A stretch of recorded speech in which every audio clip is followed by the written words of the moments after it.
Hello, എല്ലാവർക്കും പുതിയൊരു വീഡിയോയിലേക്ക് സ്വാഗതം. ഇന്ന് നല്ല സൂപ്പർ ടേസ്റ്റി ആയിട്ടുള്ള ഒരു ചിക്കൻ റോസ്റ്റ് ഉണ്ടാക്കാം. അതിന് വേണ്ടിയിട്ട് ഞാൻ 1/2 കിലോ ചിക്കൻ ഇവിടെ എടുത്തിട്ടുണ്ട്. അതിലേക്ക് 1 ടീസ്പൂൺ മഞ്ഞൾപ്പൊടിയും 2 ടീസ്പൂൺ മുളക് പൊടിയും 1 ടീസ്പൂൺ ഗരം മസാലപ്പൊടിയും 1 നാരങ്ങയുടെ നീരും ആവശ്യത്തിന് ഉപ്പും ചേർത്ത് നന്നായിട്ടൊന്ന് മസാല പുരട്ടി എടുത്ത് വയ്ക്കാം.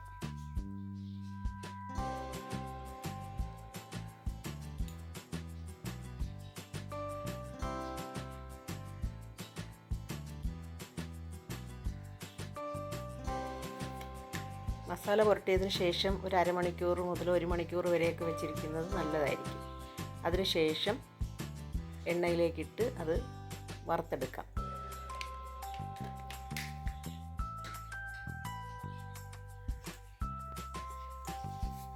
നല്ലതുപോലെ കൈകൊണ്ട് തന്നെ മസാല അതിലേക്ക് തിരുമ്മി പിടിപ്പിച്ചു കൊടുക്കാം. ഇതുപോലെ 1 മണിക്കൂർ വെച്ചിരുന്നതിന് ശേഷം ചൂടായ എണ്ണയിലേക്കിട്ട് നല്ലോണം മൊരിയിച്ചെടുക്കാം.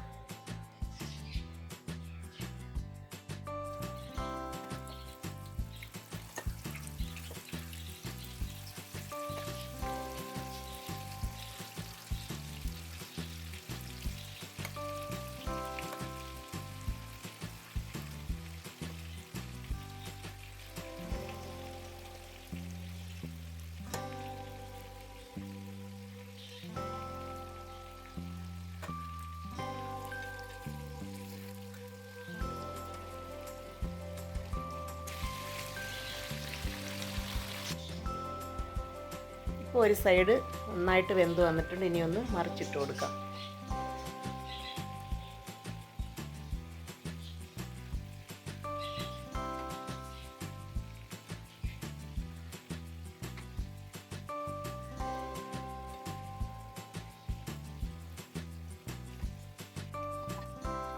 ഇപ്പോൾ ചിക്കൻ നല്ലതായിട്ട് മൊരിഞ്ഞ് വന്നിട്ടുണ്ട്. ഇനി അത് മാറ്റാം. ബാക്കി ചിക്കൻ്റെ പീസുകൾ അതേപോലെ തന്നെ പൊരിച്ചെടുക്കാം. ഇനി ആ സമയത്ത് തന്നെ മറ്റൊരു പാനിലേക്ക് കുറച്ച് എണ്ണ ഒഴിച്ചു കൊടുക്കാം. ഇപ്പം നമ്മൾ കോഴി പൊരിച്ചുകൊണ്ടിരിക്കുന്ന ആ എണ്ണയിൽ നിന്ന് തന്നെ 1 ടേബിൾ സ്പൂണും കൂടി ഇതിനോടൊപ്പം ഒഴിച്ചു കൊടുക്കാം. അപ്പോൾ ആ കോഴി പൊരിക്കുന്ന ആ ഫ്ലേവറും കൂടെ കിട്ടാൻ വേണ്ടിയിട്ടാണ് അങ്ങനെ ചെയ്തത്.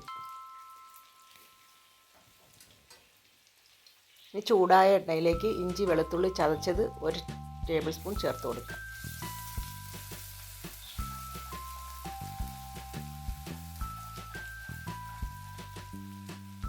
അത് നല്ലതുപോലെ ഒന്ന് മൊരിഞ്ഞ് വന്നതിന് ശേഷം ഒരു 3 സവാള സ്ലൈസായിട്ട് അരിഞ്ഞത് ചേർത്ത് കൊടുക്കാം.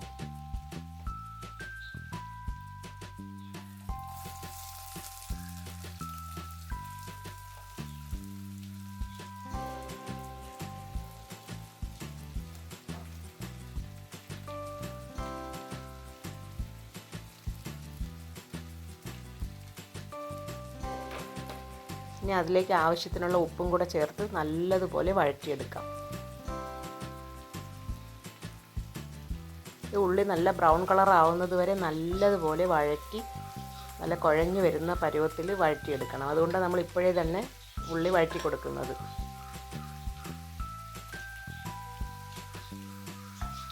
കുറച്ച് സമയമെടുത്ത് തന്നെ ചെയ്യേണ്ട കാര്യമാണ് അത്.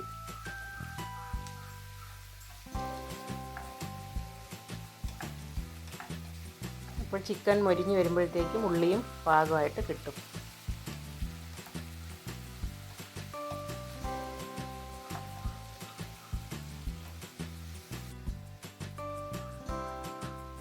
ഇപ്പോൾ ഈ ചിക്കനും നല്ലോണം മൊരിഞ്ഞ് വന്നിട്ടുണ്ട്. അതും പ്ലേറ്റിലേക്ക് മാറ്റി കൊടുക്കാം.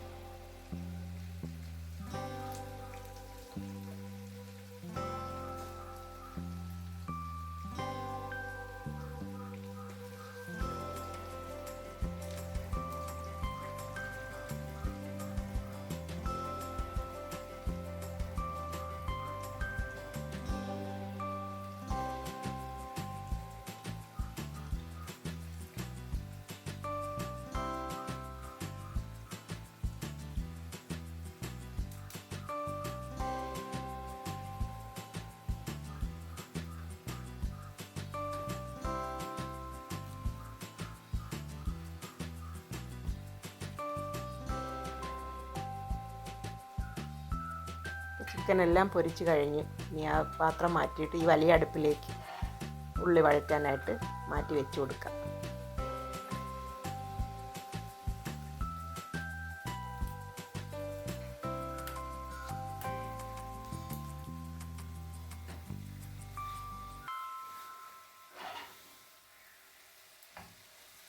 ഏകദേശം വഴന്ന് വന്നിട്ടുണ്ട്, എങ്കിലും പോരെ, കുറച്ചുകൂടെ ഒന്ന് വഴന്ന് വരണം.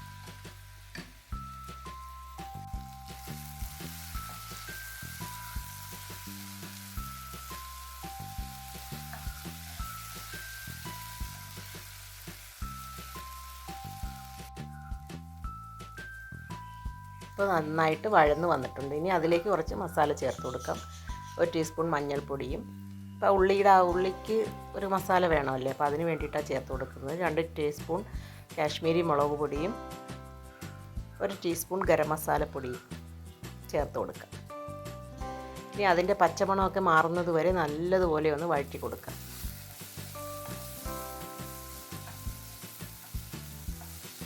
ഇതിനി നമ്മൾ ഒരുപാട് നേരം കുക്ക് ചെയ്യുന്നില്ല, അതുകൊണ്ടാണ് ഈ സവാള നല്ലതുപോലെ വഴറ്റിയെടുക്കണമെന്ന് പറയുന്നത്. കോഴിയൊക്കെ നമ്മൾ പൊരിച്ച് വേവിച്ച് വെച്ചിരിക്കുകയല്ലേ, അതുകൊണ്ട്. ഇപ്പോൾ പച്ചമണമൊക്കെ മാറിയതിന് ശേഷം ടൊമാറ്റോ സോസ് ഒഴിച്ചു കൊടുക്കാം. ഇത് നിർബന്ധമായിട്ടും ചേർത്ത് കൊടുക്കണം. അതും കൂടി ചേർത്ത് കൊടുക്കുമ്പോഴാണ് ഈ കറിക്ക് നല്ല അടിപൊളി ടേസ്റ്റ് വരുന്നത്. 2 ടേബിൾ സ്പൂൺ ചേർത്ത് കൊടുത്തിട്ടുണ്ട്. ഇനി 3 പച്ചമുളക് ചേർത്ത് കൊടുക്കണം. നമുക്ക് എരിക്ക് ആവശ്യമായിട്ടുള്ള പച്ചമുളക് ചേർത്ത് കൊടുക്കാം. ഇനി ഒരു 2 പഴുത്ത തക്കാളി ഇതുപോലെ അരിഞ്ഞത് ചേർത്ത് കൊടുക്കാം. അതങ്ങ് വെന്ത് ഉടയ്ക്കേണ്ട ആവശ്യമൊന്നുമില്ല, അത് ഇടയ്ക്കിടയ്ക്ക് നമുക്കിതിൽ കടിക്കാൻ കിട്ടുമ്പോഴാണ് അതിന് നല്ല ടേസ്റ്റ്. അപ്പോൾ ഈ കറിയെന്ന് പറയുന്ന ഒരു ചെറിയ മധുരവും ഒരു ചെറിയ പുളിപ്പും നല്ല എരിവും എല്ലാം കൂടെ ഉള്ളൊരു കറിയായത്. അപ്പോൾ അതിലേക്ക് ഇനി നല്ല തിളച്ച വെള്ളം ഒഴിച്ചു കൊടുക്കാം. എത്രയാണോ ഗ്രേവി വേണ്ടത് അതിനനുസരിച്ച് ഒഴിച്ചു കൊടുക്കാം. തിക്കായിട്ട് മതിയെങ്കിൽ അതുപോലെ, അതല്ല കുറച്ച് കൂടുതൽ ഗ്രേവി വേണമെങ്കിൽ അതിനനുസരിച്ച് നമ്മൾ വെള്ളം ഒഴിച്ചു കൊടുത്ത് നല്ലതുപോലെ തിളച്ചതിന് ശേഷം നമ്മൾ പൊരിച്ച് വെച്ചിരുന്ന ആ ചിക്കൻ്റെ കഷ്ണങ്ങൾ ഇതിൽ ചേർത്ത് കൊടുക്കാം.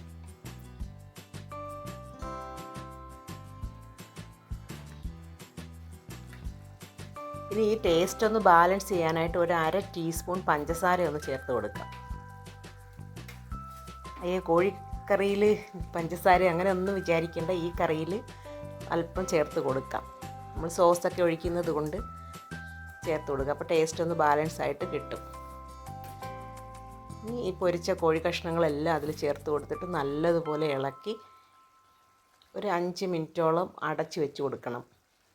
അപ്പോൾ കോഴി കഷ്ണങ്ങളിലേക്കെല്ലാം ആ ഗ്രേവിയൊക്കെ ഒന്ന് കയറി നന്ന സോഫ്റ്റായിട്ട് വരും.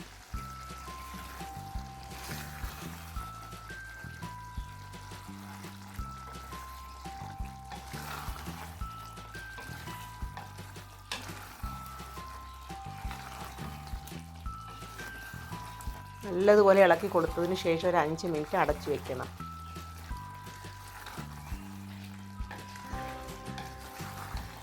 ചെറിയ തീയിലിരുന്ന് ഒരു 5 മിനിറ്റ് ഒന്ന് ഇരിക്കട്ടെ. ഇത് പൊറോട്ടയുടെ കൂടെയും അരിപ്പത്തിരിയുടെ കൂടെയും നെയ്ച്ചോറിൻ്റെ കൂടെയും അപ്പം, ചപ്പാത്തി ഇതിൻ്റെയൊക്കെ കൂടെ നല്ല അടിപൊളി കോമ്പിനേഷൻ ആയിരിക്കും ഇത്.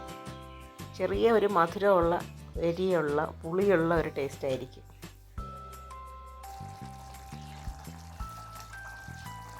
ഇനി അതിലേക്ക് ആവശ്യത്തിന് കറിവേപ്പിലയും മല്ലിയിലയും ചേർത്ത് കൊടുക്കാം.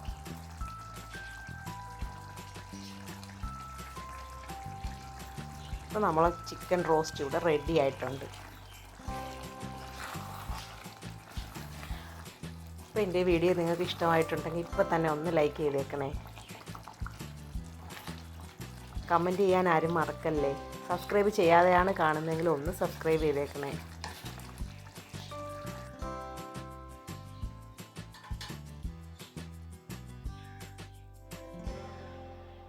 ഇതുവരെ വീഡിയോ കണ്ട എല്ലാവർക്കും താങ്ക് യു.